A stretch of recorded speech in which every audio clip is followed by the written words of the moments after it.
present state of the Jamaican health sector, as you have been told, is the primary reason for us being here this morning. And it is not an overstatement to say that the hospitals are on the verge of collapse, with overcrowding, absence of bed space, stretched facilities, and most important, staff exhaustion. The University Hospital of the West Indies, the Kingston Public Hospital, and the Cornwall Regional Hospitals are full. The Mandeville Hospital is also full. And last evening we heard that the Senance Bay Hospital is also full.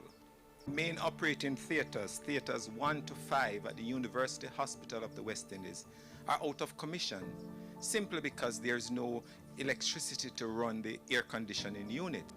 The ICU air conditioning in ICU A, which is the COVID ICU, has been without air conditioning. And what we find, ladies and gentlemen, is that chronic non-communicable diseases, such as diabetes and people living with hypertension and their complications, aren't getting the proper care, resulting in even more serious morbidity and, God forbid, mortality.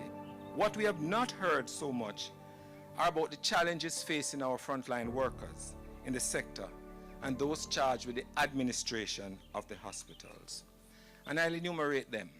The plight of doctors recently at the Anoto Bay Hospital came to light, not getting the COVID-19 incentive allowance, which was a contractual arrangement with the government. That has remained unresolved. There's also the plight of the doctors at the Mandeville Regional Hospitals, particularly with the interns not having proper protective equipment to do their work as it relates to the COVID testing. 3, despite the continuous assurances from the government that there's no shortage of PPEs, there's an eternal outcry from the medical personnel. There are instances too where hospital personnel, their salary reductions, both statutory and loan obligations, have not been remitted to their respective creditor agencies or to the government agencies. The Minister of Health has almost 1 year, shy of 1 month, to make provisions for additional bed space.